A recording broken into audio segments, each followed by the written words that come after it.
Hello hello, bonjour à toi et bienvenue dans ce nouvel épisode de Boss équilibré. Aujourd'hui, on va parler de comment on peut repartir de zéro après une mauvaise expérience entrepreneuriale. Et pour ça, j'ai l'honneur d'accueillir pour la toute première fois sur le podcast un homme. Et il s'agit de Kevin. Kevin qui est consultant en marketing digital et qui travaille principalement dans l'infoprenariat. J'ai adoré écouter Kevin parce que ça me rappelle beaucoup aussi mes débuts dans l'entrepreneuriat, toutes les questions qu'on peut se poser, toutes les erreurs qu'on peut faire. Et franchement, je vais pas du tout spoiler son expérience, mais il va quand même nous partager son parcours, pourquoi il s'est associé, tout juste sorti des études, et pourquoi il a mis la clé sous la porte 2 ans après. Voilà, cet échange, c'est vraiment un très bel exemple de résilience et surtout du fait de savoir apprendre de ses erreurs et de rebondir, comme quoi tout est possible. On va aussi parler du manque de confiance en soi et de légitimité lorsqu'on est jeune entrepreneur et surtout quand on repart de zéro. Alors je te souhaite une très belle écoute en compagnie de Kevin et je te dis à très vite. Voilà le fil de mes pensées. Ma famille, mon business, les factures, le planning des enfants, mon business, les clients, les courses, la bouffe, le ménage, le linge, les mails, mon business. Mais pourquoi les journées ne font que 24 heures ? Et moi dans tout ça ? Putain, mon cerveau va exploser. Bienvenue sur le podcast de Boss équilibré, le podcast des entrepreneurs aux mille et une vies. Je suis Marie-Pierre, coach en organisation et entrepreneur depuis presque toujours. Si tu veux développer ton business sans t'épuiser et sans t'oublier, tu es au bon endroit. Je sais que tu n'as jamais le temps, mais dans la voiture, sous la douche, pendant les courses, prends ces quelques minutes pour toi et profite de ce nouvel épisode. Bonne écoute! Hello Kevin, bienvenue sur le podcast de Boss équilibré, comment tu vas? Hello Marie-Pierre, ça va très bien, merci beaucoup pour l'invitation. Eh ben écoute, je suis hyper ravie parce que sache que tu vas être le premier homme interviewé sur le podcast, donc je suis méga contente, ça change un peu et ça va nous permettre aussi de connaître ton histoire d'entrepreneur. Très honoré du coup d'être le premier homme à venir partager mon histoire un peu sur ce podcast. Si ça peut en aider certaines, du coup, si je comprends bien, ton Ouais. audience est majoritairement féminine. J'ai une audience majoritairement féminine, mais j'avoue que j'ai quelques hommes qui me suivent, y compris mon mari, y compris un de mes meilleurs podcasts entrepreneurs. Il me dit mais Marie-Pierre, pourquoi il y a tout le temps des femmes? Donc je suis sûre qu'ils vont être super super contents. Trop cool. Eh ben écoute, encore une fois, bienvenue Kevin sur ce podcast. Je te présente que tu te présentes, que tu nous dises qui tu es, ce que tu fais aujourd'hui. Sois libre de raconter tout ce que tu as envie de raconter. Dans tous les cas, moi je vais te poser tout plein de questions. Bah écoute, pour ceux qui ne me connaissent pas, et je pense que vous serez une majorité, je suis Kevin Pem, je suis consultant en marketing digital pour vulgariser, et pour celles qui sont un peu plus avancées peut-être, je suis spécialiste de tunnels de vente et de webinaires, c'est-à-dire que j'aide des coachs et des formateurs à générer plus de ventes avec des stratégies plus avancées. On parle aussi d'entonnoir de conversion. Yes, plein de gros mots qui peuvent peut-être parfois faire peur, mais je suis sûre qu'on va avoir l'occasion pendant le podcast que tu nous expliques hyper simplement en quoi ça consiste. Mais l'objectif, c'est vrai, aujourd'hui, ça va être de raconter un petit peu ton histoire, tout simplement pour pouvoir inspirer les entrepreneurs qui se lancent, des entrepreneurs qui sont déjà lancés. Et c'est vrai que l'objectif aujourd'hui, c'est de savoir un peu comment on peut rebondir après un échec entrepreneurial. Est-ce que, avant que tu nous racontes ça, tu peux nous expliquer un petit peu ton background, d'où tu viens, dans quel contexte familial tu as évolué et comment t'en es arrivé à entreprendre? Oui, alors je viens d'une famille d'immigrés. J'en ai jamais parlé comme ça, donc c'est vrai que je vais tâtonner un petit peu à mettre des mots dessus, parce que j'ai jamais verbalisé ça, on va Sois dire. à l'aise. On est Ouais, dans une safe place ici. yes, top. Donc je suis né en France. À l'âge de 2 ans, je suis parti à l'île Maurice avec ma mère. J'ai vécu pendant 7 ans, donc mes parents sont mauriciens. Pour ceux qui ne savent pas où est l'île Maurice, parce que là je suis dans un co-living et du coup la plupart des gens ne savent pas où c'est. C'est vers Madagascar, juste au-dessus de l'île de la Réunion. Et pour la petite anecdote, l'île Maurice est indépendante. On pense souvent que c'est une île française, mais non. Donc 7 ans à l'île Maurice, ensuite je reviens à Paris. J'ai vécu à Paris pendant 17 ans, beaucoup trop long à mon goût. Maintenant que je suis là, je me rends compte que c'est beaucoup trop long. 17 ans à Paris, j'y Ça t'a pas retournerai plus plu? jamais. En fait, quand tu y es, tu vois pas ce qu'il y a de mal avec Paris. Surtout quand tu viens d'une famille modeste, quand t'as pas beaucoup de moyens, tu vois. Ça fait ressortir encore plus de choses, beaucoup plus d'insécurité, des choses comme ça. Avec le recul que j'ai aujourd'hui, j'aurais préféré avoir vécu en province. Je pense que j'aurais été encore quelqu'un de meilleur.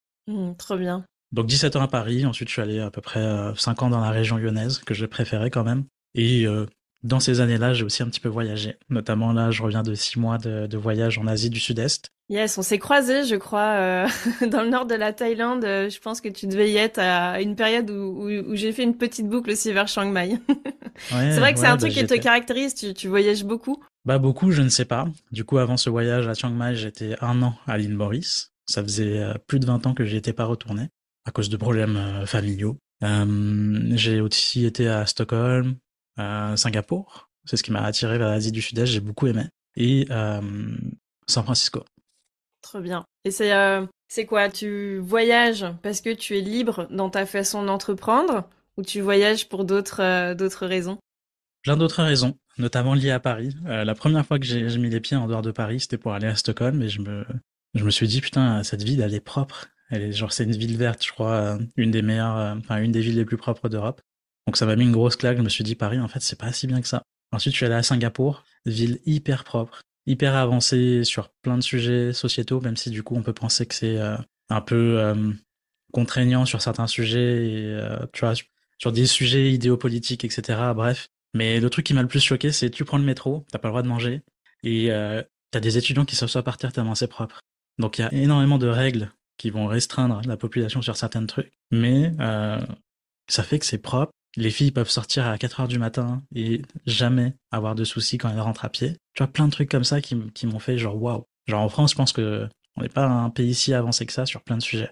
Et du coup, je me suis dit, finalement, pendant 17 ans, je me suis pas trop senti bien à Paris. J'ai envie de découvrir. Ah, si je veux construire une vie plus tard, j'ai envie de savoir où est-ce que je veux habiter. Donc c'est le moment d'explorer pour essayer de trouver là où je veux faire mon petit cocon, quoi. Ok, en fait, t'es plutôt en mode exploration du monde pour trouver l'environnement qui te convient. On dirait que l'environnement, c'est hyper important pour toi pour évoluer. C'est ça, exactement. Et avec le recul, pour l'instant, bon, je suis pas chauvin, hein, mais l'île Maurice, ça coche énormément de cases. Ah, donc tu reviendrais peut-être potentiellement aux sources alors après avoir autant cherché un endroit sécurisant. C'est ça, exactement. Je pense que ça coche énormément de cases. Après, j'ai pas encore exploré l'Asie du Sud-Est. Il me reste juste ça dans ma bucket list parce que je me dis il y a un potentiel. Mais pour l'instant, dans ce que j'ai exploré, c'est l'île Maurice. Et ça fait combien de temps que tu entreprends, Kevin? À partir de quel âge ou à quelle période, en fait, tu t'es lancé à ton compte? Et pourquoi? Alors là, j'ai envie de répondre un petit peu tard, mais j'imagine que tout est relatif. Ah bah clairement, ouais. Est-ce qu'il y a un trop tard? Ouais, je pense qu'il n'y a pas de trop tard. Je pense que je me compare aux ados, là, tu vois, de 14, 15, 20 ans qui commencent à faire des 10 000 € par mois, Ah mais qui là, racontent leur histoire, etc. on est dans une autre sphère, Ouais, une nouvelle ère de l'entrepreneuriat, c'est vrai, où il y a ouais. des jeunes particulièrement doués qui surfent sur toutes les technologies et qui se lancent. Mais je pense qu'on est d'une autre, même si on n'est pas hyper vieux, je pense qu'on est d'une autre génération que ça. Ouais, exactement. Et finalement, quand je regarde devant moi, je me dis, ça va, j'ai encore potentiellement 30 ans de vie active, j'ai le temps de faire les choses, donc ça fait redescendre la pression. Ok, Bon, pour info, j'ai dans un mois 32 ans. ouais, ça va. Voilà. Je pense aussi on a tout plein d'années en tout cas devant nous, mais je comprends cette histoire de pression dont tu parles et je Ouais, pense que c'est hyper lié à l'entrepreneuriat dans le digital. Moi, il faut savoir que j'ai deux casquettes. J'ai l'entrepreneuriat, on va dire, dans la vie réelle, parce que j'ai un hôtel, je sais pas si tu es au courant, donc tu vois, c'est un commerce, c'est quelque chose avec des gens, c'est physique, c'est un endroit, c'est un emprunt, un truc. Donc, il y a l'entrepreneuriat qui est pas dans le digital et t'as l'entrepreneuriat dans le digital. Moi, je l'ai vécu de deux manières différentes et je trouve que dans l'entrepreneuriat digital, tu te mets une pression qui est vachement plus importante par rapport aux autres, par rapport à tout ce que font les autres. Parce que je sais pas si c'est le côté réseaux sociaux, le côté vidéo, le côté montrer ses résultats, etc. Chose que tu fais pas vraiment quand tu entreprends autrement. Et je comprends tout à fait ce que tu dis sur l'histoire de la pression, parce qu'on est quand même jeune, tu vois. Moi, j'ai 35, t'as 32. Cette histoire de pression dans le temps. Alors, ouais. t'as commencé à quel âge, en fait, du coup? Déjà très cool. Je savais pas que t'avais un hôtel. Et c'est trop Ouais. stylé parce que moi, c'est investir dans la pierre, c'est un de mes objectifs aussi. C'est un de mes why entre guillemets sur le moyen terme. Et du coup, je sais pas comment le dire. Est-ce que j'ai commencé à tel âge ou à tel âge? Parce qu'en fait, faut savoir que du coup, j'ai fait un choix qui a été plutôt stratégique, je pense. À un certain moment de mes études, j'ai commencé à étudier le marketing digital. Donc tu vois, ça facilite les choses. C'était ton kiff, en fait. C'était pas mon kiff, c'était je pense que j'ai rencontré une bonne personne qui m'a mis l'idée dans la tête à un Mhm. moment, mais en explorant, tu vois, je voulais postuler dans une école, ça s'est pas fait, enfin bref. Mais les petits trucs se sont bien alignés. Ensuite, j'ai rencontré un intervenant dans mon école qui enseignait Google Ads. 2 ans plus tard, quand je finis mes études, il m'appelle alors que je suis à San Francisco et il me dit je monte une agence et que ça t'intéresse. Du coup, il voulait monter une agence marketing parce que lui, du coup, il était en freelance depuis 2-3 années et que ça commençait à bien fonctionner pour lui, mais il était limité par son temps, quoi. Donc je le rejoins, on lance, on galère un peu, c'est l'époque Covid, etc. Donc à ce moment-là, j'ai 27 ans. Donc c'était en 2019. Et du coup, enfin bref, on galère, il y a un troisième associé avec nous. Excuse-moi, juste pour revenir là sur la genèse de cette nouvelle affaire. En gros, en 2-2, t'as monté une agence en fait avec un gars qui t'a contacté et t'étais pas forcément dans cette optique-là en fait. Non, j'étais pas dans cette optique-là. En fait, à l'époque, j'étais en alternance dans mon école, qui me faisait confiance. Et en fait, je gérais leur marketing. Et c'était trop cool parce que avec le recul que j'ai aujourd'hui, je me dis, ce que je faisais, en fait, c'est un tunnel de vente. Parce que, en fait, je faisais des pages, des landing pages, j'envoyais de la pub dessus pour que des étudiants téléchargent une brochure. Sans le savoir, t'étais déjà. C'est ça. Et ça, dans notre jargon, aujourd'hui, on appelle ça un freebie, entre Ouais. guillemets. Tu Mm. vois, une ressource gratuite que tu donnes en échange des informations de contact du prospect, entre guillemets, si je dois donner la définition. En fait, j'avais beaucoup accroché avec cet intervenant parce qu'il avait bossé chez Google et dans sa manière de transmettre, et c'était complètement différent. C'était dans l'action, tu vois. C'était pas un prof. Mm. C'était un mec genre, je t'apprends un truc, à la fin, tu sais faire, tu vois. Et à la fin, j'ai su faire des pubs sur Google pour mon école. Et ça, c'était cool. Et du coup, il avait beaucoup accroché avec moi aussi parce que genre, dans le groupe, je me démenais, tu vois, j'avais un objectif. Je savais que là, après le cours, je devais faire la pub pour mon école. Donc, et c'était kiffant, genre, de te dire, ton école, elle te donne 10 000, 20 000 euros, voire 40 000 euros l'année suivante de budget annuel à mettre sur de la pub, elle te fait confiance et là, tu vas générer des leads. Et c'était trop kiffant. Du coup, voilà, on avait bien accroché comme ça et je pense que c'est comme ça que je suis resté. Il avait pensé à moi, en gros, qu'il est revenu vers moi parce qu'il s'était dit, tiens, lui, il a du potentiel. Et c'est un bosseur. C'est ça, exactement. Ouais, c'est un bosseur, lui, il va bien m'aider. Donc c'était pas vraiment en mode, c'est un inconnu, je vais monter une agence avec lui. Il y a eu un petit truc, quoi, tu vois. Ok. Et donc il y a une troisième personne alors qui est arrivée au niveau de cette agence. Oui, c'est-à-dire que avant qu'il me propose ça, en fait, lui, il avait déjà un contact dans sa sphère plus proche pour l'aider sur la côté plus administrative, gestion, etc. Parce que lui, il est comme moi, il n'aime pas ça. Moi, Hmm. on a la phobie administrative, on n'aime pas ça. Encore aujourd'hui, c'est le truc que je procrastine le plus. Toute ma compta, toute la paperasse, etc. Qui aime faire ça? Par exemple, hier, j'ai une cliente qui m'a dit oui. Elle va me payer en une fois, dès le début, tu vois. Il me reste juste à faire la facture, lui envoyer, et je procrastine encore, tu vois. Alors que en 5 minutes hier, j'aurais pu lui envoyer et hop, encaisser le chiffre d'affaires. Je vois très bien cette Voilà, problématique. c'est ça. Donc c'est à ce point-là, tu vois. Bref, donc il est comme moi. C'est important pour l'histoire. Donc le troisième associé était là pour gérer plus la partie administrative, gestion, etc. Et aussi développer un autre aspect du business, c'était la vente d'un robot pour de la topographie, quelque chose comme ça. Mais bon, bref, ça c'est pas hyper important. Et en fait, à un certain moment, je commence à avoir des soupçons parce que on est été 2020, tu vois, juste après le Covid. Et votre boîte fonctionnait bien là? À ce moment-là, vous... Ça, on a galéré à trouver notre positionnement Ouais. pendant 2-3 mois. On savait pas trop. En fait, on voulait se positionner sur le marketing vidéo. Et ça, j'ai bien aimé. Du coup, ça m'a apporté plein de compétences. C'est pour ça que bah, j'ai une chaîne YouTube. Je suis à l'aise sur YouTube, etc. Parce que vous êtes parti de zéro quand même de base. C'est-à-dire, vous êtes parti de rien sur cette agence-là. On n'est pas parti de rien parce que du coup, le premier associé, celui qui est comment dire, le moteur un peu de l'agence, celui qui a eu l'idée et qui a voulu fonder cette agence, avait quand même un carnet d'adresses Ok. important. Il bossait déjà. En fait, il faisait de la pub sur YouTube pour des gros infopreneurs. Ok, Donc en d'accord. gros, des coachs formateurs qui vendent des formations sur le marché français. Donc il avait déjà des contacts, tu vois, qu'il pouvait relancer. Et il Mm. avait déjà une certaine légitimité, des bons résultats, etc. Donc on partait pas de rien. Ok, d'accord. Mais tout dépendait quand même pas mal de lui, parce que moi j'arrivais en mode, bah je viens d'être diplômé, personne me connaît, j'ai pas de personal branding, j'ai rien du tout, tu vois. Donc t'avais peut-être un petit souci de légitimité, non, dans la Ouais, position que tu avais dans cette association? je pense, ouais, je pense. Je me sentais pas moteur, tu vois. J'étais plus en mode suiveur, genre vas-y, tu me dis quoi faire, je fais. Mais derrière, genre si on fait un mois à presque zéro, j'ai pas d'idée sur comment est-ce qu'on relance le truc le mois suivant, quoi. Par contre, tu feras tout ce qu'il faut pour, une fois qu'on t'a dit la ligne directrice, tu feras tout ce qu'il faut pour y aller, quoi. Ok. C'est ça, j'étais un bon petit soldat. Hmm, ok. Mais du coup, donc un an après qu'on ait démarré, on génère un petit peu de chiffre d'affaires, on se trompe sur plein de trucs, sur le business model, etc. Mais bon, on génère un peu de chiffre d'affaires et on se rend compte qu'on peut plus se payer. Jusqu'à présent, vous arriviez à vous payer à 3 là-dessus, quand même? Ouais. En fait, moi, du coup, je mettais pas la tête dans. Tu te posais pas la question. Parce que moi, déjà, d'office, tu me dis 3 associés, 3 personnes dessus, je me dis, faut quand même dégager un peu de chiffre d'affaires, tu vois, pour payer tout le monde. Ouais, Déjà. ouais. Bah, j'étais naïf, je pense.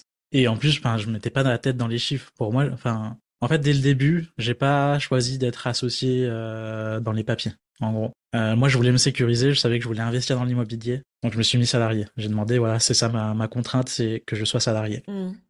Le troisième associé, lui, devait quitter son job et avoir un arrangement avec Pôle Emploi, quelque chose comme ça, pour toucher bah, le chômage, je pense, Ouais. et être juste gérant sans salaire. Et du coup, le premier, je sais pas trop. Je pense qu'il prenait les dividendes, Hmm. mais je pense qu'il s'est mis salarié aussi, je sais pas trop. Tu vois, encore aujourd'hui, c'est flou. C'est fou quand même. Ouais, Mais c'est hyper intéressant ce que tu partages parce que je trouve quand même que ça, enfin, on va en discuter après, mais ça permet de se positionner à un moment donné sur ses responsabilités en fait en tant qu'entrepreneur parce que même si là tu vois on parle d'une boîte avec 3 associés, mais même quand t'es tout seul en fait t'as une responsabilité de savoir c'est ça. ce qui se passe. Et c'est hyper intéressant ce que tu dis parce que les histoires de statut, les histoires de chiffre d'affaires, de dividendes, de où passe l'argent, de comment tu te payes et tout, bah c'est des questions que t'es obligé de te poser à un moment donné et j'ai hâte de connaître la suite de l'histoire. S'il y a un conseil que je peux vous donner déjà là, sur toute l'histoire, c'est que si jamais un jour quelqu'un vous propose de vous associer, faites un pacte d'associés.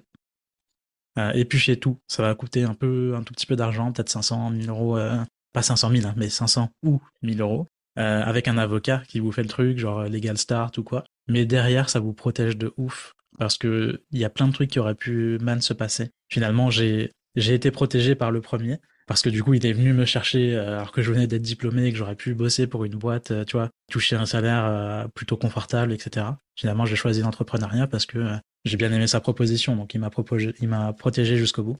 Et j'ai été remboursé, enfin tu vois. Enfin bref, j'ai spoilé un petit peu Ouais, qu'est-ce la qui fin, s'est mais passé? ouais, du coup en fait un an après, le troisième associé, il commence à se mettre salarié. Je me dis c'est bizarre parce que Pôle Emploi, t'as au moins un peu plus d'un an, tu vois. Normalement, quand t'as été salarié toute ta vie, Mm. c'est bizarre, tu vois. Et on me dit en juin, on fait un mauvais mois, ce mois-ci on peut pas se payer. Je me dis, bon, c'est problématique parce que je voulais investir en immobilier, il me fallait un an clean, voire plus, pour prendre un prêt.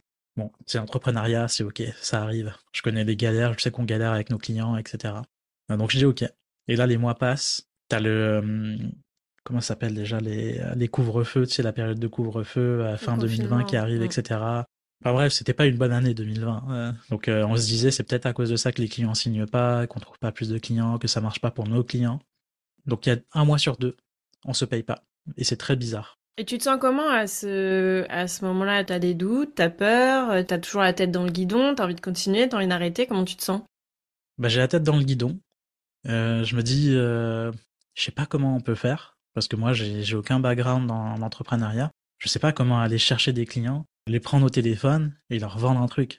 Moi de base j'ai un manque de confiance en moi, peut-être manque de légitimité. Je me dis, tu vois, surtout les clients qu'on vise, qui sont des infopreneurs qui font, je sais pas, 20 000, 50 000 par mois. Qu'est-ce qu'un mec qui vient d'être diplômé l'année dernière, qui a jamais entrepris, va leur vendre, tu vois, Mm. alors que j'ai rien fait dans l'entrepreneuriat. Donc j'étais toujours en mode suiveur, en mode bah c'est le premier associé qui va vendre, qui va chercher des trucs. Surtout que c'était le deal initial, c'était le business se développe bien pour lui, et du coup dans la continuité on lance l'agence, tu vois. Enfin, pour moi c'était ça. Bon, on n'a pas eu cette conversation après, on n'en a pas reparlé, Mais du coup, c'était ça. Donc, ça commençait à se corser un peu jusqu'à janvier 2021, où là, par contre, j'ai fait un petit peu de droit, comptabilité des entreprises, etc. dans mes études. Et je sais que en janvier, tu fais le bilan. Et quand tu es associé, tous les associés doivent signer le bilan. On arrive fin janvier, pas de signe du troisième associé qui est en charge de faire le bilan. Et là, je commence à passer en mode un peu plus agressif. Qu'est-ce qui se passe Donc, je vois avec le premier et lui non plus, il sait pas. Et en fait, je me rends compte qu'en termes de compétences administratives, gestion, etc., on est au même niveau. Tu vois, le premier associé et moi. Mm. Moi, je me suis toujours dit, en fait, eux deux contrôlaient tout et savaient ce qui se passait sur les comptes et administrativement et au niveau de la gestion. Et en fait, non. Pas Il du tout. était au même niveau que moi, il contrôlait rien du tout. Donc là, je commence à lui dire, il y a ça, j'ai telle suspicion, c'est bizarre, donc relance-le s'il te plaît. Donc on lui met la pression et là, on commence à découvrir qu'il y a un problème. Un jour, du coup, le premier associé, il m'appelle et il me dit, c'est une dinguerie. Je viens d'avoir une conversation, du coup, avec machin, et il m'a tout avoué. Pour faire court, depuis le début, il détourne les fonds de l'entreprise, et en gros, il joue à des jeux d'argent, etc. Il se verse des salaires. Il s'est payé des trucs en notes de frais, etc. Et du coup, on se rend compte que depuis le début, tout le chiffre d'affaires qu'on a généré, 50% est parti dans ce détournement. Il a presque tout bouffé, quoi. C'est ça. Parce qu'en gros, ce qui te reste après, tu payes tes charges, tu payes ce que t'as payé, et puis il reste pas grand-chose, quoi. C'est ça, exactement. Ok, bon. À ce moment-là de l'histoire de votre entreprise, donc je suppose qu'il y a une période déjà un peu compliquée administrativement pour remettre les choses en état, pour solder ce qu'il y a à solder. Se séparer aussi peut-être de cette troisième personne. Comment, dans quel état d'esprit vous étiez à ce moment-là? On arrête tout, chacun part de son côté, ou on continue à deux et Je pense que du coup, le premier associé, le gentil, entre guillemets, du coup, il en a eu un ras-le-bol. Hein. Du coup, il s'est dit, voilà, on va se séparer, chacun son truc, tu vois. Et il a géré, du coup, toutes les dettes, etc. En fait, moi, j'ai rien eu à gérer. Tous les mois où on n'avait pas pu me payer, moi, j'ai bien traqué le truc. Du coup, je me suis dit, ah, tel mois, autant de salaire et autant de commissions, etc. Tu vois. Et du coup, finalement, j'ai été remboursé de tout en plusieurs fois. Donc, finalement, tu t'en es pas trop mal ça va. sorti sur le plan financier quand même. Sur le plan financier. On va parler du plan humain dans ce Ouais, cas-là, parce que en soi, si t'as pas perdu d'argent, bon, on va dire, on peut, je pense, en termes d'entrepreneuriat, on peut passer l'éponge sur une mauvaise année, sur un mauvais chiffre d'affaires, sur de l'argent qu'on n'a pas perçu. Je trouve que c'est quelque chose sur lequel on peut facilement passer. Par contre, de ce qui est des relations humaines et des relations, on va dire, des choses émotionnelles qui se passent à l'intérieur de nous, c'est toujours un petit peu plus compliqué de travailler dessus a posteriori. Comment tu sors, toi, de cette expérience-là et dans quel état d'esprit tu te trouves une fois que c'est terminé? bah, une fois que c'est terminé, j'en ai un peu ras-le-bol, donc je prends à peu près un mois, 2 mois de pause. J'ai déménagé et du coup je tente des trucs, je sais pas, je savais pas trop comment me positionner. J'avais l'impression d'avoir perdu 2 ans parce que du coup on a commencé quand même en septembre 2019. Du coup là on était mai 2021. Ça fait quand même 2 ans d'entrepreneuriat où tu as l'impression que t'es entrepreneur, mais bon, je pense que j'étais pas entrepreneur parce que j'étais quand même en mode suiveur. Et là, je repars de zéro avec zéro personal branding, zéro levier, zéro liste mail, zéro prospect, zéro réseau. J'ai l'impression d'être retourné en 2019, tu vois, en mode je sais pas quoi faire. Ça te fait quoi, là, à ce moment-là? T'as peur, t'as de la pression, t'as de la frustration, un peu tout. Ça se passe comment? Alors déjà, j'étais quand même dans une situation confortable parce que du coup, j'avais fait le choix d'être salarié. Ouais. Donc, du coup, pour me sortir de la société, on a fait un licenciement à l'amiable. Donc Pôle Donc, emploi. j'ai pu bénéficier de Pôle emploi. Et en fait, pendant mes études, j'avais ouvert une micro-entreprise. Et ça, je vous l'annonce, il y a personne, il y a très peu de gens qui le connaissent. Et ça, c'est un hack dans la société, dans le gouvernement. Enfin, Dis-le parce que je connais le hack et il faut ouais, vraiment le partager. franchement, c'est sous-coté, c'est tellement bien. En gros, quand tu as une micro-entreprise que tu as ouvert avant de faire un licenciement à l'amiable, tu peux cumuler le chômage et des revenus de la micro-entreprise. Ce qui faisait que j'avais pas besoin de générer énormément de chiffre d'affaires pour me verser un salaire, parce que du coup j'avais le chômage plus le chiffre d'affaires. Avec le recul, attention, je préfère vous prévenir. C'est un confort qui peut être quelque chose qui vous freine.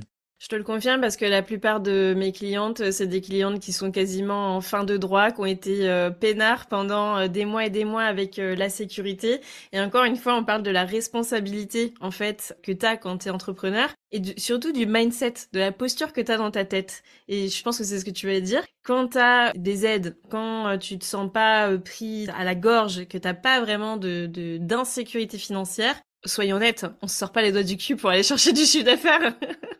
Ouais, je confirme. Donc, avec l'expérience que j'ai aujourd'hui, j'aurais peut-être pas pris ces droits.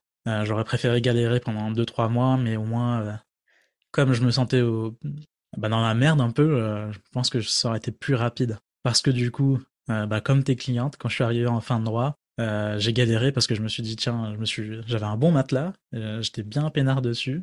Donc j'ai galéré, et après, en fait, c'est quand j'avais le dos, quand j'étais dans la merde, en fait, pour reprendre les mots, que j'ai le plus généré de chiffre d'affaires. Après, c'est hyper inconfortable, hein. C'est vrai que toi, je m'avance pas, je connais pas ta vie perso, mais je suppose que t'as pas peut-être d'enfants à charge ou voilà, ou t'as que toi peut-être à t'occuper. Mais c'est clair que quand t'as une famille, t'as quand même cette obligation financière et cette peur un petit peu de pas être confortable.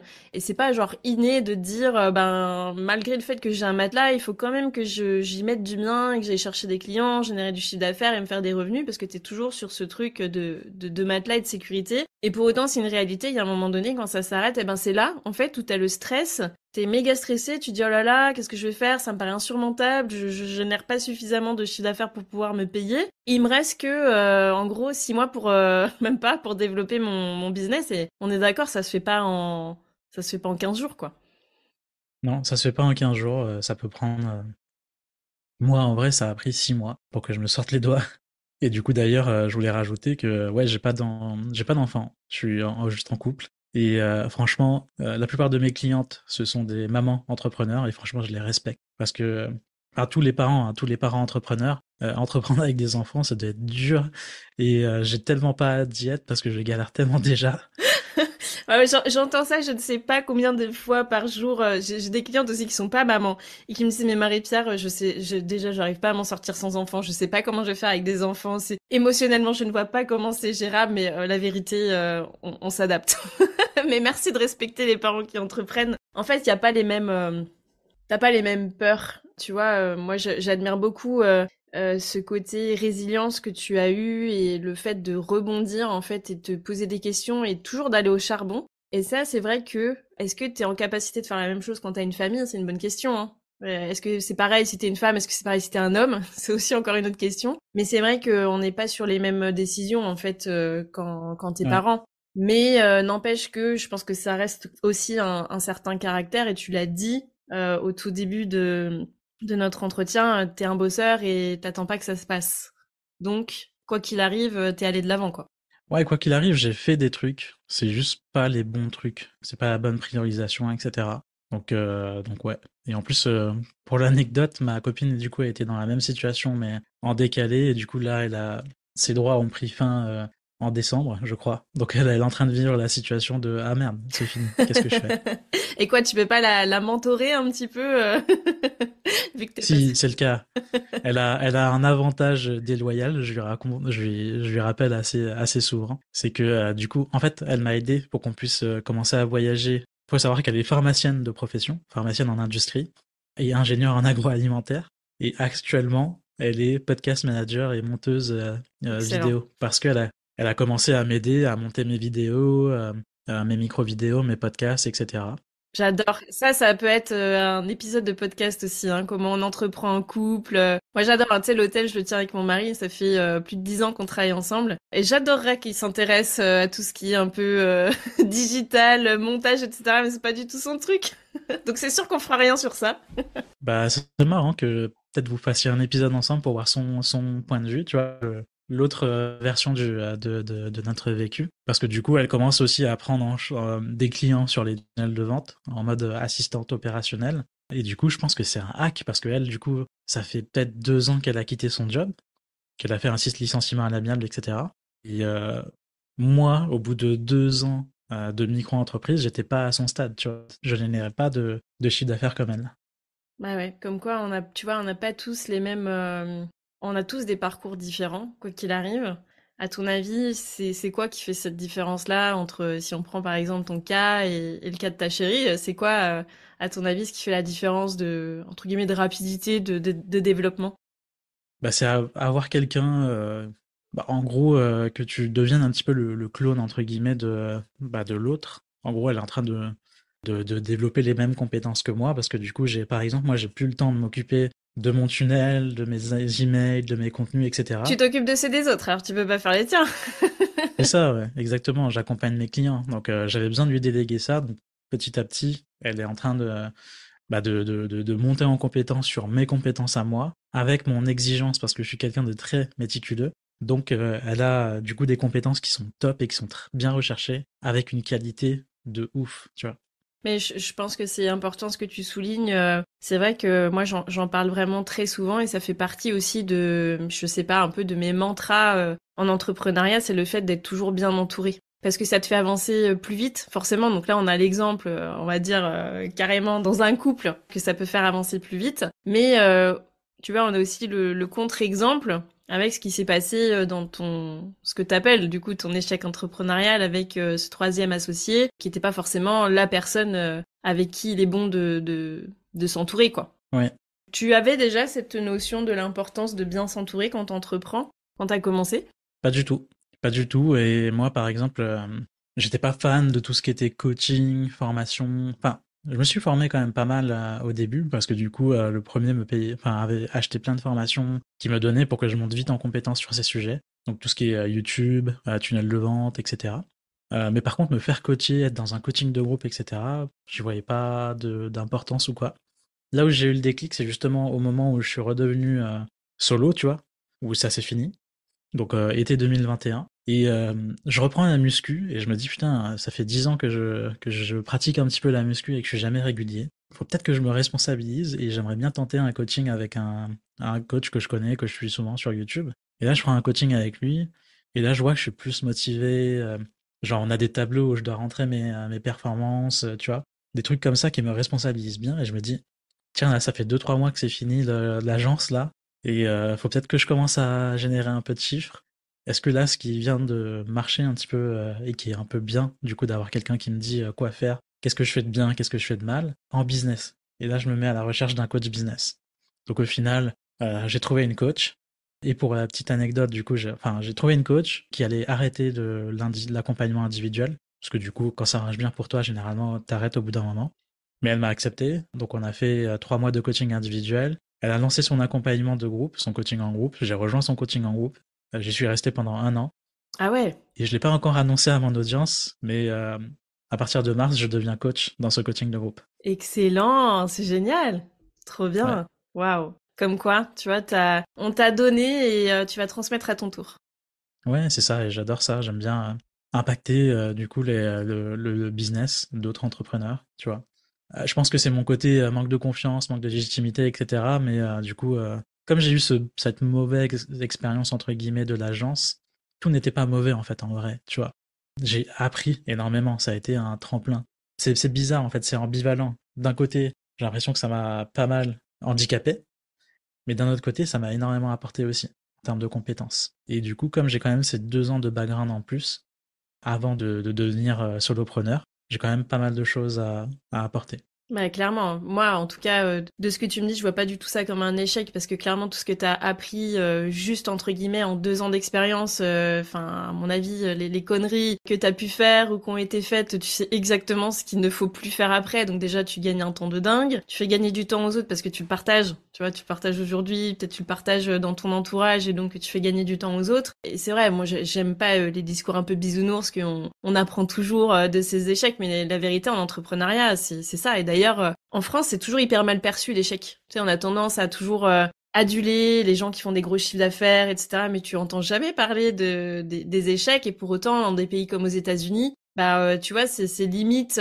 tu vois, on en fait presque l'apologie justement des gens qui ont eu des échecs. C'est hyper bien perçu dans les banques parce que ça veut dire que tu sais rebondir, ça veut dire que t'as appris de tes échecs et pas chez nous. Ouais. Maintenant, quand je vis un échec, ça peut faire un peu kitsch, hein, mais je me rappelle une expression, je sais plus qui c'est qui l'a dit. En gros, c'est soit je gagne, soit j'apprends. Mm. Donc maintenant, dès qu'il y a un truc qui se passe mal, je me dis, ok, nouvel apprentissage. Ouais, de ouf. Non, mais vraiment, franchement, c'est trop trop bien. Le Kevin qui a recommencé à zéro, qui était peut-être un peu personne et qui se cherchait sur justement ce qu'il allait pouvoir faire et comment se développer, comment repartir à zéro. Qu'est-ce qu'il a fait en premier pour repartir dans son activité? Qu'est-ce qu'il a fait en premier? Il a tenté plein de trucs, un peu débiles, genre TikTok, ça, c'était tendance, ça marchait bien. On pensait que c'était le nouvel Eldorado à ce moment-là, c'était été 2021, tu vois. Et donc ça n'a pas Donc les marché. Reels, TikTok, etc. Bah, c'est pas mon truc, tu vois. Pointer du doigt des trucs comme ça à l'écran. On est d'accord que c'est pas parce qu'il y a un endroit où on dit que c'est hyper lucratif, c'est la tendance, faut être là-bas. On est bien d'accord que quand c'est pas ton truc, c'est pas ton truc. Moi, je sais, Ouais, il y a genre, en ce moment, on est à fond LinkedIn, tu vois. Moi, je suis pas du tout LinkedIn et j'ai pas du tout envie d'y aller. Alors que si ça se trouve, bah, je sais que je pourrais potentiellement avoir un vivier là-bas, tu vois, en termes d'entrepreneurs ou futurs entrepreneurs. Mais ça ne m'intéresse pas du tout. J'ai même pas envie d'y mettre mon énergie, quoi. Qu'on est d'accord que c'est pas ce qui est tendance, si c'est pas aligné avec toi, ta façon d'être, ta façon de communiquer et tout, ça va pas mm, fonctionner pour toi, même si t'essayes, quoi. c'est ça, exactement. Ce qui a marché pour moi, par contre, au début, les premiers trucs qui ont vraiment marché, c'est contacter des gens. Enfin, pas démarcher, prospecter, je sais que ça fait peur, etc. Mais du coup, ma coach, du coup, quand on a fait l'accompagnement individuel, elle m'a donné un exercice, c'est tu vas interviewer des coachs et des formateurs. Tu leur dis, voilà, que tu es en train de faire une étude de marché pour voir quels sont leurs besoins et qu'est-ce que tu peux leur apporter avec ton expérience. Et c'est comme ça que j'ai construit ma première offre. Et grâce à ce coaching, je suis passé à l'époque, je galérais avec un ou deux petits clients, j'étais à 1 000 € par mois de chiffre d'affaires quand je me suis relancé. Et au bout de 2 mois du coaching, je suis passé à 5 000 € de chiffre d'affaires. Mais on est d'accord que tu passais beaucoup de ton temps, que t'as mis toute ton énergie dans un truc, quoi. C'est ça, exactement. J'étais focus sur une seule offre, une seule cible. Et du coup, ce qui m'a permis de signer ces clients-là, c'est d'avoir fait ces interviews, de confirmer du coup que mon offre elle répond à un vrai besoin et que du coup je pouvais les aider. Tu vois, en plus, je pense que je me suis vendu. J'ai fait plein d'erreurs, hein. Je me suis vendu genre à un prix vraiment très bradé. Mais ça, on s'en fout au départ, hein. On est d'accord. Oui, ah oui, au départ, ouais, on s'en fout parce que du coup, ça va quand même. Je me tuais pas à la tâche, j'étais pas à 50 heures par semaine. Et ça donne confiance, en fait. C'est ça, ouais. Ça te donne confiance, tu passes à l'action et c'est pas perdu, quoi. C'est ça, exactement. Mais juste pour dire que voilà, pour revenir aussi aux fondamentaux, c'est pas parce qu'on parle de marketing digital, Instagram Reels, YouTube, etc., qu'il faut absolument foncer tête baissée dedans. Au début, quand tu te lances, c'est les fondamentaux qui marchent. Tu contactes les gens, tu génères des rendez-vous et tu leur vends. Tu montres que tu peux répondre à leurs besoins. Merci de le dire, Kevin. On va se faire aucun ami en disant la vérité, mais c'est vraiment comme tu dis les fondamentaux. Moi, j'ai tellement de clientes en fait qui perdent leur temps à dire bah oui, mais Marie-Pierre, faut quand même que je sois sur les réseaux sociaux, etc. Si t'es coach, si t'es formateur, si t'es je ne sais quoi, à un moment donné, bah il faut que tu passes ton temps aussi dans ton expertise, dans ce qui va te faire gagner de l'argent. Et après, tu vois, tu te fais un petit quota temps pour bah, toute la partie, ok, marketing digital, etc. On n'est pas en train de dire que il faut pas aller là-dedans. C'est forcément un atout. Mais en tout cas, si tu veux générer du chiffre d'affaires, bah, à un moment donné, il faut aller au charbon, en fait. Et le charbon, bah, c'est ton expertise, c'est ta zone de génie, c'est là où t'es bon. Et il faut aller chercher tes clients. J'avais vu ça, Ouais, c'est ça. je sais plus si c'était dans un bouquin ou une vidéo, et c'était un célèbre marketeur qui disait, bah en fait, à un moment donné, quand t'as plus de thunes, quand t'as plus d'argent, tu prends ton téléphone et en fait, t'appelles des gens pour leur proposer tes services, quoi. Mais c'est hyper inconfortable. Ouais, c'est ça. C'est Alex Hormozy, je crois. Ouais, certainement, ouais, ça doit être ça. Ouais. Par contre, j'ajouterais quand même une petite nuance. Moi, je fais très attention à ça quand je rencontre quelqu'un, je me fais prospecter ou quoi. Par curiosité, j'ai quand même un biais, je vais quand même regarder ce qu'il fait. Je vais quand même peut-être regarder son profil LinkedIn et son compte Instagram. Pour moi, le juste minimum, c'est au moins juste, je sais pas, avoir 3 ou 6 posts. C'est tout. Montrer que voilà, tu sais quand même avoir une présence et t'es digne de confiance, tu vois. Mm. Alors que si t'es personne, c'est encore plus dur. Enfin, quand je dis t'es personne, t'es invisible, entre guillemets, et qu'on peut pas voir, vérifier certaines choses. Genre, est-ce que, je sais pas, moi, il y a un truc basique, là, je suis en train de chercher un community manager ou un copywriter, je vais regarder, est-ce que cette personne a déjà publié un truc, parce que je vais contrôler, est-ce qu'elle parle, est-ce qu'elle a un bon français, est-ce qu'elle fait des fautes, tu vois, des choses comme ça. Donc je pense que le juste minimum, c'est par exemple avoir un petit compte Instagram où tu as publié au moins juste 6 posts, avec une story à la une peut-être pour expliquer ce que tu fais, et un profil LinkedIn à jour, tu vois, c'est tout. Ouais. Des petites bases en fait qui vont pas te prendre 3 mois à travailler quoi. Non, en vrai, en 2 demi-journées, c'est fini. Ouais, trop bien. Bah écoute, je pense que c'est un bon conseil pour les personnes qui ont peur d'aller sur les réseaux sociaux, d'y passer trop de temps, et qui se disent mais moi j'ai pas 10 heures par semaine. C'est au moins avoir des petits fondamentaux qui toi, même en tant que client ou partenaire, te rassurent en fait. C'est vrai que c'est une super astuce. C'est ça. Trop bien. Kevin, ça fait déjà presque 1 heure qu'on parle ensemble, ça passe hyper vite et tu vois, j'aurais encore plein de questions à te poser sur ton expérience, mais aujourd'hui, donc ton activité, elle se porte bien, t'es satisfait, t'as envie d'aller plus haut, t'en es où? Alors je suis un éternel insatisfait. C'est vrai? Ouais. Est-ce que t'as des objectifs? Est-ce que tu sais te placer des objectifs ou est-ce que t'as juste envie tout le temps de faire plus? Je pense que quoi qu'il arrive, on est dans une espèce de roue du hamster où dès qu'on atteint un objectif, on veut le suivant. Ouais. Ça, j'en suis conscient, mais du coup, j'ai quand même un objectif. Je pense que là, par exemple, cette année, j'aimerais dépasser la barre des 100 000 euros de chiffre d'affaires. Mais je sais que je suis réaliste, donc je sais qu'il me faut moins pour vivre déjà confortablement. C'est un point important de savoir, une des premières choses, de savoir au moins ce qu'il te faut pour vivre et ce que tu aimerais pour vivre. Il y a une différence entre ce qu'il faut gagner pour payer ses factures, etc., plus le surplus, pourquoi faire. C'est important C'est aussi de ça. savoir où est-ce qu'on veut le mettre. Bah, c'est ce que j'allais rajouter, c'est toujours se dire pourquoi. Ouais. Pourquoi je veux faire plus de 100 000. Moi, dans 3 4 ans, j'aimerais potentiellement faire 500 000. Pourquoi? Parce que, par exemple, j'aimerais faire une stratégie avancée où je crée une holding au-dessus de mon entreprise et où j'investis dans l'immobilier. Parce que, au final, c'est l'effet de levier de l'immobilier qui me permettra potentiellement de prendre ma retraite à 50 ans. Mais tu sais que t'es pas obligé d'attendre les 500 000 pour le faire, hein. Je sais, mais un autre truc important que je peux ajouter et que une coach du coup qui m'a accompagné nous a beaucoup répété, c'est le focus, la priorisation. Et du coup là, je suis focus sur mon entreprise. Je sais que là, si tout de suite je me rajoute l'immobilier, du coup je vais être un peu dispersé, donc ça va être un petit peu compliqué. Je comprends. C'est vrai qu'il y a plusieurs écoles. Il y a l'école du focus, que j'admire énormément. Et puis il y a moi, l'école des multi-entrepreneurs qui font plein de choses en même temps, mais tu peux le faire que si tu as la compétence de la gestion du temps et de la priorisation, même quand t'as plusieurs activités. Mais je te rejoins complètement. Ouais, je suis d'accord avec toi. Et du coup ça, c'est une de mes grandes faiblesses, la gestion du temps. On se rappellera si tu veux. Ouais, Non, mais avec c'est plaisir. c'est trop bien en tout cas, je vois que tu as ton objectif quand même à long terme. Tu as beaucoup parlé d'investissement, d'avoir envie d'investir dans l'immobilier. Je vois aussi peut-être un souhait de travailler peut-être moins un peu plus tôt. Moi, je sais que c'est aussi dans notre vision à mon mari et moi, parce que du coup, on travaille en binôme, boss équilibré, je le fais toute seule, mais tout le reste, donc la partie hôtel puis immobilier, on le fait à deux. Et c'est vrai que c'est hyper important de savoir pourquoi tu travailles et surtout où tu places ton énergie et pourquoi. Surtout dans les objectifs financiers, de toujours vouloir en faire plus, mais du coup, pourquoi? Oui, c'est ça. Hyper important. Top. Écoute, Kevin, si t'avais vraiment un conseil à donner à des personnes qui se retrouvent aujourd'hui dans soit un presque échec entrepreneurial, soit dans une période compliquée où on commence tout de zéro, ce serait quoi pour toi le meilleur conseil en fonction de ton expérience? Si vous avez un petit peu de budget, prenez un raccourci en vous faisant accompagner par la bonne personne. C'est ça qui m'a aidé à décoller du coup vraiment. Et aujourd'hui, je continue à me faire accompagner. Par exemple, je suis dans un mastermind. J'ai re-signé pour une deuxième période. Et je pense que chaque année, en fait, je me dirais, voilà, il faut que j'ai au moins un accompagnement pour savoir est-ce que je le fais bien ou pas. Ouais, d'avoir du coup des personnes qui sont un peu plus expérimentées peut-être que toi et qui te guident en fait et te mentorent sur ce que tu fais pour t'amener encore plus loin quoi. Et d'être rassuré.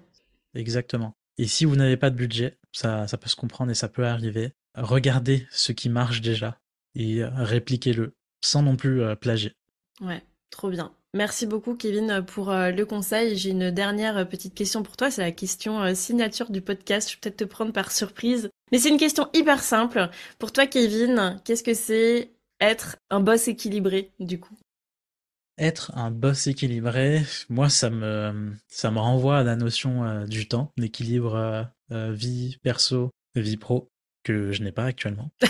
Euh, non, mais en vrai, C'est important pour toi? c'est très important pour moi. De mon point de vue et avec mes désirs à moi, mes objectifs à moi, j'ai envie d'avoir un équilibre où je peux faire du sport, je peux voyager, je suis un bon vivant, donc je peux manger, enfin bien manger, pardon. Par exemple, là, la gastronomie de la Thaïlande me manque beaucoup Ah ouais, tu actuellement. m'étonnes. Ouais. En Thaïlande, je mangeais un pad krapao quasiment tous les jours. Et tu vois, voilà, c'est ça, c'est en gros un équilibre entre plaisir, travail, vie de famille, un peu tout ça. Mm. Il y a un truc, un entrepreneur qui m'avait parlé d'un truc. Il y avait un diagramme enfin, un schéma qu'on voyait, qui est un concept qui est pas trop abordé, mais qui est un peu connu en philosophie. Et je sais pas comment ça s'appelle en français. Et c'est dur à prononcer, mais en gros, je crois que c'est endamonique, un truc comme ça, polymorphe. Ok, Je te l'enverrai par écrit si tu veux. ça marche. Ouais, carrément. Et ça consiste en quoi? En gros, t'as un schéma avec je sais pas, genre 6 ou 8 piliers pour une vie équilibrée, épanouie. Et en gros, il dit, faut pas se donner à 100, enfin, faut pas prioriser juste un truc. Il faut un équilibre dans chacun des trucs pour être vraiment heureux. Ça ressemble un petit peu c'est un exercice de coaching que j'utilise pas mal qui s'appelle la roue de la vie, tout simplement. Est-ce que tu connais cette roue-là? Non. En gros, tu as plusieurs domaines justement de vie. Tu as amour, santé, finances, carrière, spiritualité, développement personnel. Enfin, tu vois, tu as plusieurs domaines et effectivement, ça consiste à venir colorier ton niveau de satisfaction dans chacun des domaines et ça rejoint ce que tu dis. Ça se trouve, c'est peut-être la même chose mais avec un nom différent. Ouais, c'est peut-être ça, ouais. Donc toi, c'est ce que tu as vu, que faut pas te donner à 100% dans un domaine, mais essayer au maximum que ton cercle, ta roue, quoi, elle soit équilibrée, quoi. Oui, c'est ça. Par exemple, là, je sais que le piège de l'entrepreneuriat me fait délaisser un peu toutes les relations amicales, tu vois. Je suis à fond vraiment, à 99% dans le développement de mon entreprise. Bon, je fais du sport, là, par exemple, juste avant l'épisode, j'ai fait un leg day, donc je me suis entraîné, je me suis touché les jambes. Ça, c'est bien déjà. Ouais, c'est déjà bien, mais Ouais. du coup, je sais que c'est pas assez, je sais que je devrais prendre des nouvelles de mes amis, etc., quoi. Ça peut faire aussi encore l'objet d'un épisode, hein, les relations amicales ou amoureuses quand tu entreprends, c'est tout un sujet, quoi. Yes. On pourrait parler encore pendant des heures, Kevin. En tout cas, merci. Je vois qu'on a quand même une vision, tu vois, d'un ou d'une bosse équilibrée qui est assez similaire sur la partie kiff entre bah, ton boulot, voyager, bien manger, faire du sport, etc. Et kiffer sa vie en famille et entre amis. Donc trop bien. Écoute, je suis super contente de t'avoir reçu sur le podcast. Si jamais les auditeurs du podcast veulent te rejoindre ou te contacter, où est-ce que tu es le plus présent? Vous pouvez me trouver sur Instagram ou sur ma chaîne YouTube. Vous tapez mon nom et je pense que vous trouverez une ancienne chaîne qui s'est mal passée et une nouvelle chaîne. Ça marche. Dans tous les cas, je mettrai bah, tous les liens en description de l'épisode, comme d'habitude. Je te remercie infiniment, Kevin, pour ton partage d'expérience. C'était vraiment hyper enrichissant et je suis sûre que ça va aider un bon nombre de personnes d'avoir en tout cas un partage de parcours aussi authentique. Je te souhaite vraiment plein de bonnes choses, d'être un petit peu plus un boss équilibré du coup sur l'équilibre pro-perso et surtout bah, la réussite dans tout ce que tu entreprends. Merci beaucoup de m'avoir reçu pour l'invitation sur le podcast. C'était un plaisir de vous partager tout ça. Et puis, si jamais vous avez envie d'un deuxième épisode pour en savoir plus sur d'autres aspects dont on a parlé ici, n'hésitez pas. Yes, carrément, dites-le nous. Allez, bye! Bye, salut. C'est déjà la fin de cet épisode, merci d'avoir écouté jusqu'au bout. Si ce podcast t'a plu, je t'invite à lui mettre une note et un commentaire sur la plateforme d'écoute que tu utilises. De 1, ça permettra de le faire connaître et de 2, ça me fera un immense plaisir de te lire. En tout cas, un grand merci de ton temps et de ta contribution, c'est grâce à toi que je peux continuer à faire vivre ce podcast. Je te dis à la semaine prochaine pour un nouvel épisode de Boss équilibré.